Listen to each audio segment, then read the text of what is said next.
7월 24일 새벽 예배를 시작하겠습니다. 사도신경으로 우리의 신앙을 고백하시겠습니다. 나는 전능하신 아버지 하나님 천지의 창조주를 믿습니다. 나는 그의 유일하신 아들 우리 주 예수 그리스도를 믿습니다. 그는 성령으로 잉태되어 동정녀 마리아에게서 나시고 본디오 빌라도에게 고난을 받아 십자가에 못 박혀 죽으시고 장사된 지 사흘 만에 죽은 자 가운데서 다시 살아나셨으며 하늘에 오르시어 전능하신 아버지 하나님 우편에 앉아 계시다가 거기로부터 살아있는 자와 죽은 자를 심판하러 오십니다.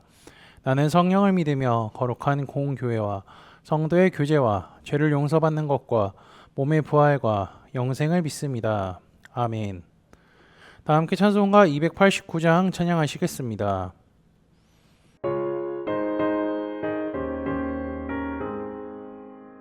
주 예수 내 맘에 들어와 계시고 변하여 새 사람 되고 내가 늘 바라던 참빛을 찾은 주 예수 내 맘에 오신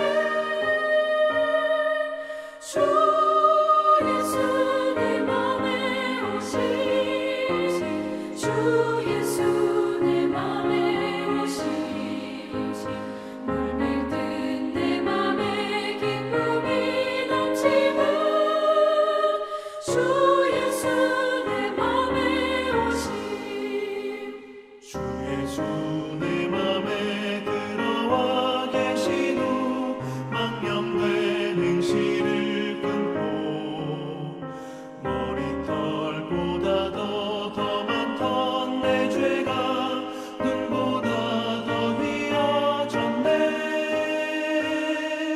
주 예수 내 맘에 오신 주 예수 내 맘에 오신 물밀듯 내 맘에 기쁨이 넘치는 주 예수 내 맘에 오신 내 맘의 소망을 든든히 가지는 주 예수 내 맘에 오신 의심의 구름이 사라져 버림도 주 예수 내 맘에 오신 주 예수 내 맘에 오신 주 예수 내 맘에 오신 물밀듯 내 맘에 기쁨이 넘치는 주 예수 내 맘에 오신 사방에 흠집한 골짜기가 나가 밝은 빛 고련히 비쳐 저 멀리 하늘 무한하게 보임도 주 예수 내 맘에 오신 주 예수 내 맘에 오신 주 예수 내 맘에 오신 물밀듯 내 맘에 기쁨이 넘치는 주 예수 내 맘에 오신 내가 저 천상에 올라가 살기는 주 예수 내 맘에 오신 천상에 올라가 주님을 뵈리니 그 기쁨 이길 데 없네. 주 예수 내 맘에 오신 주 예수 내 맘에 오신 물밀듯 내 맘에 기쁨이 넘치는 주 예수 내 맘에 오신 오늘 우리 공동체의 성령 읽기 본문은 사도행전 19장입니다. 그중 1절에서 7절까지를 읽고 말씀을 나누도록 하겠습니다. 아볼로가 고린도에 있을 때에 바울이 윗지방으로 다녀 에베소에 와서 어떤 제자들을 만나 이르되 너희가 믿을 때에 성령을 받았느냐 이르되 아니라 우리는 성령이 계심도 듣지 못하였노라. 바울이 이르되 그러면 너희가 무슨 세례를 받았느냐 대답하되 요한의 세례니라. 바울이 이르되 요한이 회개의 세례를 베풀며 백성에게 말하되 내 뒤에 오시는 이를 믿으라 하였으니 이는 곧 예수라 하거늘. 그들이 듣고 주 예수의 이름으로 세례를 받으니 바울이 그들에게 안수하매 성령이 그들에게 임하심으로 방언도 하고 예언도 하니 모두 12사람쯤 되니라. 아멘. 바울은 2차 전도 여행을 마무리하고 겐그리아에서 머리를 깎고요. 에베소에서 말씀을 전하고 유대 가이사라로 돌아갑니다. 가이사라에 도착해서 예루살렘으로 가 선교 보고를 했죠. 예루살렘 교회는요, 초대교회의 모교회이기 때문에 그곳과의 관계를 매우 중요하게 바울은 생각했으며 예수님께서 말씀하신 땅끝까지 이르러 복음을 전하라고 내 증인이 되라 하신 말씀이 이루어지고 있는 간증을 그들과 함께 나누고 싶어 하기도 했습니다. 바울의 보고를 들은 예루살렘 교회 성도들은요, 예수님의 하신 말씀이 그대로 이루어진 것에 감사하며 주님의 말씀을 잊지 않고 복음을 전하며 살기로 결심했을 것입니다. 선교를 보고 마친 뒤에 안디옥으로 돌아갔습니다. 이제 2차 전도 여행은 끝이 났죠. 그 후 얼마 안 있다가 그곳을 떠나 갈라디아와 부르기아 땅을 다니면서 하나님의 말씀을 가르쳤습니다. 바울은 자신이 복음을 전한 지역에 교회가 세워졌지만 그들은 계속적으로 말씀을 듣고 믿음이 굳건해져야 했기 때문에 말씀을 가르치러 간 것이죠. 당시에는 지금처럼 신구약 성경이 다 있었던 것이 아닙니다. 구약 성경만 존재했고요. 게다가 그것도 우리처럼 책자로 있는 것이 아닌 조각으로 된 성경뿐이었죠. 그래도 구약 성경은 있으니 하나님에 대해 알 수 있겠지만 예수님에 대한 것은요, 사도들이나 이제 예수님의 주변에서 경험한 사람들만이 주님의 가르침을 제일 잘 기억하고 알고 있었습니다. 그렇기에 바울은요, 다시 한번 갈라디아와 부르기아 지역에 가서 하나님의 말씀을 가르치고 예수님이 왜 그리스도인지 자세히 설명해 주며 주님의 가르침을 전했습니다. 바울의 이러한 행보는요, 그의 3차 전도 여행이 시작되었음을 알려주는 것과 같습니다. 3차 여행의 경로는요, 위 지도를 참고하시면 될 것 같습니다. 지도를 따라 갈라디아와 부르기아 지역을 지나서 에베소에 이르렀습니다. 그곳에서는 이미 형성된 그리스도인의 공동체인 교회가 있었으며 그들이 바울을 만났죠.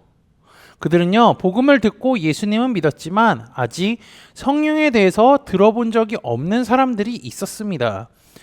이들은 세례 요한 이후로 오신 분이 예수님이며 예수님이 구약에 약속된 메시아라는 사실은 알고 믿었을지 모르지만 하나님의 말씀을요, 온전히 다 알지 못했기 때문에 바울은 이들이 알지 못했던 사실에 대해 가르쳐 줍니다. 바울이 이르되 요한이 회개의 세례를 베풀며 이 백성에게 말하되 내 뒤에 오시는 이를 믿으라 하였으니 이는 곧 예수라 하거늘. 이들은요, 요한의 세례만 알고 있었기 때문에 세례 요한이 예수님이 오실 길을 준비하는 사람이라는 것과 그분이 바로 예수님이라는 사실을 알려줍니다. 본문에는 나와 있지 않지만 바울은요, 자신이 알고 있는 구약 성경에 기록된 메시아에 대한 예언의 말씀, 그리고 하나님께서 예수님을 이 땅에 보내신 이유와 목적에 대해서 다 설명을 해줬을 겁니다. 그리고 요한의 세례와 예수님의 이름으로 행하는 세례의 차이를 명확하게 알려주었죠. 이것은요, 오순절 성령 감림 때 베드로가 말했던 것과 매우 유사합니다.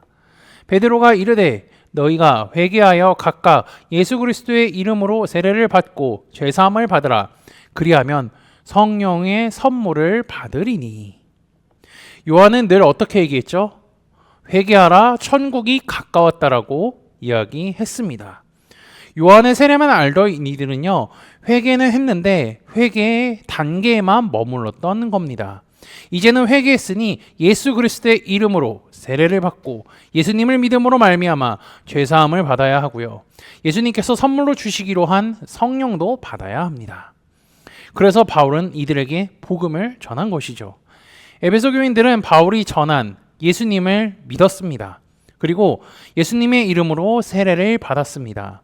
이들은 완전한 복음을 듣게 되었으며 예수님께서 우리의 죄를 처리해 주시기 위하여서 이 땅에 오셨고 십자가에 달려 죽으시고 3일 만에 부활하셨다는 사실과 승천하신 주님께서 승천하신 대로 다시 오실 것이라는 것을 듣고 믿었습니다. 바울이 사람들에게 안수했죠. 그때 성령이 임하셨고 방언도 하고 예언도 했습니다. 본문에는 나와 있지 않지만 성령을 받은 자들이 하는 행동이 또 하나 있습니다. 사도행전 10장에서는요, 베드로가 고넬료의 집에 가서 복음을 전하고 세례를 베풀었을 때 그 집안 사람들이 성령을 받았고요, 했던 행동이 하나 있죠. 이는 방언을 말하며 하나님 높임을 들음이더라. 바울이 에베소에서 요한의 세례만 알던 자들에게 예수님을 전하고요, 세례를 베풀었습니다. 그리고 세례를 받고 성령이 임한 사람들, 이들은 방언을 하고 예언도 하고 하나님의 이름을 높였습니다. 이들의 숫자가 12명쯤 되었다라고 하죠. 지금도 물론이지만 당시에 12명이 예수님을 믿고요, 그리스도인이 된 숫자라는 것은요, 결코 적은 수가 아닙니다. 왜냐면요, 한 마을에 유대인의 회당이 세워지려면 최소 10명의 유대인 성인 남자가 있어야 되기 때문이죠. 그렇게 유대인의 기준으로 본다면요, 이들은요, 회당을 세울 수 있는 충분한 조건이 되는 사람들이라는 겁니다. 게다가 우리는 잘 알고 있죠. 오병이어의 기적 때 5,000명이 이제 그거를 먹었다라고 하는데 그 숫자는 남자입니다. 성경은 남자의 숫자를 기록하고 여자나 어린아이, 노인들에 대한 숫자는 잘 기록하지 않죠. 그렇기에 남자가 12명이라고 하는 것은요, 어떠한 숫자죠? 여자는 2배, 3배 인원이 더 있었을 거라는 겁니다.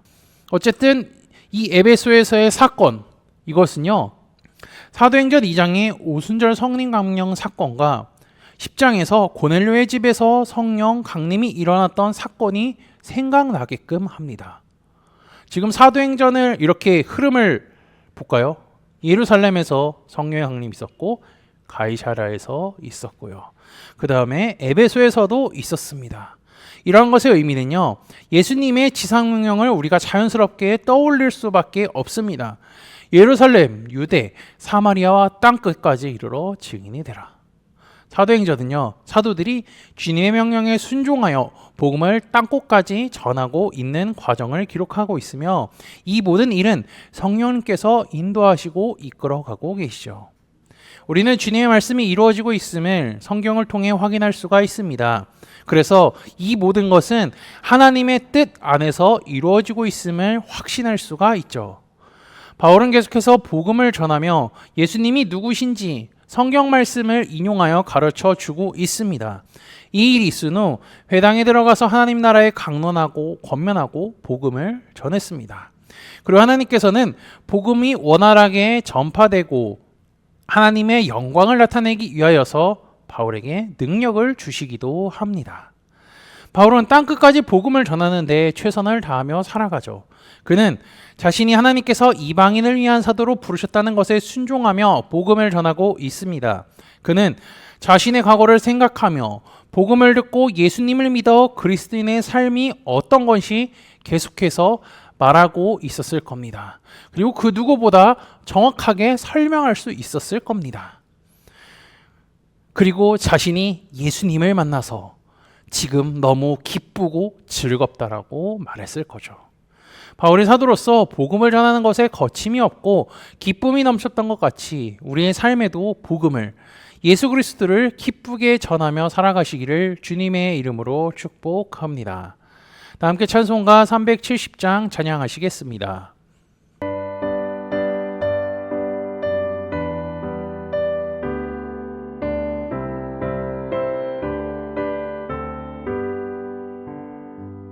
주 안에 있는 나에게 난 근심이 있으랴 십자가 밑에 나아가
다 함께 기도하시겠습니다.